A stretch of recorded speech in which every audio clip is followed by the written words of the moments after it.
जैसा कि हमने लास्ट एपिसोड में देखा था कि प्रिंस जाओ ने यूनियन को ये ऑर्डर किया था कि वो कोर्ट के सारे अफेयर्स और इन्फॉर्मेशन कलेक्ट कर लें।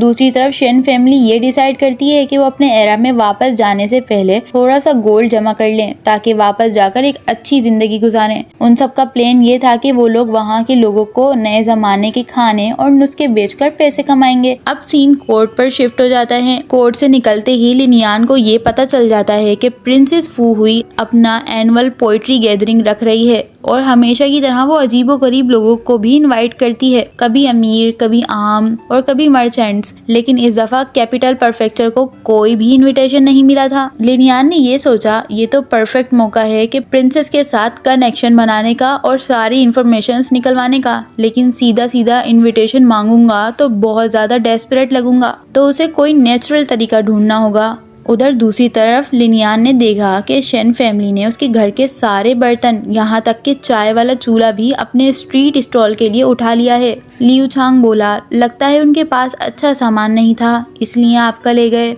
लिनियान ने सोचा कि चुई फैमिली का केस ऑलरेडी डेंजरस है और अगर मैंने इन्हें रिश्तेदार बोला है तो ये लोग भी फंस सकते हैं। उसे दिल से लग रहा था कि शेन फैमिली भी चुई फैमिली की तबाही की वजह से परेशान है, चाहे शाओगुआंग ने उसका जिक्र ना किया हो। लियू छांग को ये लगने लगता है कि लिनियान अपना रिश्ता तोड़ना चाह रहा है, लेकिन लिनियान ये क्लैरिफाई कर देता है कि शाओगुआंग को रिश्ते से कोई फर्क नहीं पड़ता। वो सब लोग बस यहाँ पर टेम्परेरी स्टे करने के लिए आए हैं, बाद में अपने गांव वापस जाने वाले हैं। लिनियान ने फैसला किया कि वो उन्हें डायरेक्टली पैसे नहीं देगा क्योंकि उन्हें ऐसा फील होगा जैसे वो उन्हें भगा रहा हो। इसीलिए वो ये डिसाइड करता है कि वो उनकी मदद करेगा और उन्हें अपना काम को मजबूत करने दो। अब सीन शिफ्ट हो जाता है शेन फैमिली पर। वो अपनी फेवरेट जियांगबिंगोज ही बेच रहे थे, लेकिन बिजनेस तो काफी स्लो था। जल्द ही उनको पता लग गया कि युनलाई तेवरन से वही चीज लेकर लोग घूम रहे हैं और वो भी आधी कीमत में। जियांशी तो काफी गुस्सा हो जाता है, लेकिन शाओगुआंग को समझ आ गया था कि प्राइस वॉर उनके बस की बात नहीं है।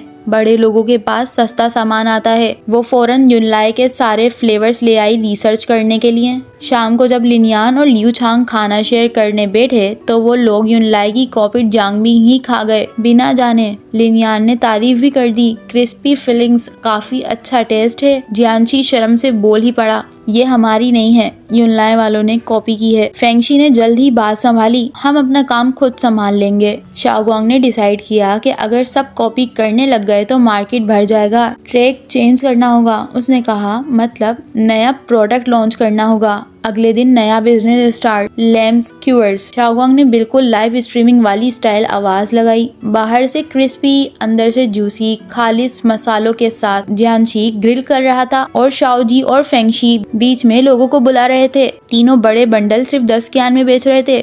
स्टॉल फौरन से हिट हो गया। लोग युनलाई को छोड़कर यहाँ वापस आ गए। कोर्ट के बाद लिनियान और फीफी वहाँ से गुजरे। फीफी ने बोला कि इतने सस्ते लैम्ब स्क्यूअर्स कैसे बेच रहे हैं लोग, लैम्ब तो काफी महंगा होता है। लिनियान को ये पता लगा कि शाओगुआंग ने उसकी साल भर की लैम्ब अलाउंस ही बोरो कर ली थी। फिर युनलाई का मैनेजर फेंग लोगों के साथ आया ड्रामा करने के लिए। आवाज डिस्टर्ब कर रही है, बाजार ब्लॉक हो रहा है और वो धमकी देता है कि मैं तुम सबको जेल भिजवा दूंगा। लिनियान ने फौरन स्टेप इन किया, कहाँ लिखा है लॉ में कि यहाँ स्टॉल नहीं लग सकता। मैनेजर ने लिनियान को पहचाना और फौरन से टोन बदल दिया, मेरी गलती नहीं है, मेरे आदमी की गलती है। ऊपर से कहने लगा कि मैं तो हेल्प करने ही आया था और अपने लोगों को बोला कि जाओ इनकी सेल्स में मदद कर दो। लिनियान ने हल्के से तंज किया। फीफी ने बोला कि रिकॉर्ड कर लेता हूँ ये सब कुछ। चलते वक्त फेंगशी ने जल्द से उनको लैम्ब स्क्यूअर दिए और बेहोशी में बोली, फ्यूचर सन इन लो, ये ले लो। फीफी, जिसके कान रडार जैसे हैं, फौरन से पूछ बैठा कि इसका क्या मतलब है। लिनियान ने एक्सप्लेन किया कि बचपन का वोम बेथरोतल था, फर्ज का रिश्ता, एक मर्चेंट से शादी, उसका करियर बर्बाद होने वाला है, फैमिली लीनियज डाउन हो जाएगी। और फिर वो बोला कि फॉर्मल गिफ्ट्स नहीं दिए गए हैं तो रिश्ता पक्का नहीं हुआ है। लेकिन जैसे ही उसे लैम्ब स्क्यूअर्स खाए, उसने कहा कि ये तो खजाना है। अचानक मर्चेंट फैमिलीज भी ठीक लगने लगी। मजाक मजाक में बोला कि शाओगुआंग को दूर भेज दो, खाना सिर्फ हम दोनों के लिए बचा है। अब सीन शिफ्ट होता है रात पर, जहाँ पर शेन फैमिली अपने पैसे काउंट कर रही थी, खुश भी थी और थकी हुई भी थी। शाओगुआंग ने कहा कि लैम्ब ग्रीसी होता है, महंगे भी बनते हैं, चलो ड्रिंक्स बनाते हैं। अब अगले दिन उनका न्यू लॉन्च होता है जो कि ड्रिंक्स थी। शाओगुआंग ने काफी फनी नाम रखे, happy water, beat unfaithful man, green drink, dark plum bobo, सब कुछ मेहरबानी से। Ultra cute made in purple, पाओ अपना परफेक्ट हस्बैंड।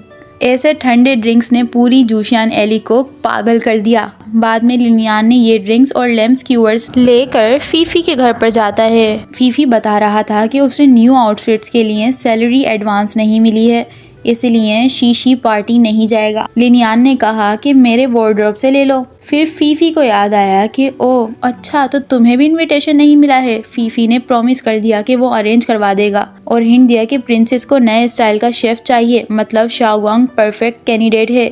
अगले दिन इंपेरियल गार्ड्स का ऑफिसर स्टॉल पे आया और ड्रिंक्स की बहुत सारी बैरल्स मांग ली। शाओगोंग ने मना कर दिया, आर्मी के लिए रेडीमेड चीजें देना रिस्की है, मैं जिम्मेदारी नहीं ले सकती। ऑफिसर ने समझा कि वो डर गई है, लेकिन शाओगोंग ने कामली समझा दिया। वो उन गार्ड्स को कहती है कि वो लोग यहाँ पर हमेशा के लिए नहीं रहेंगे, वो सब वहाँ के पीस प्रोटेक्टर्स हैं, इसीलिए वो सब लोग वो ड्रिंक्स डिजर्व करते हैं। इसीलिए शाओगोंग उन ड्रिंक्स की रेसिपी उन सोल्जर्स को बेच देती है।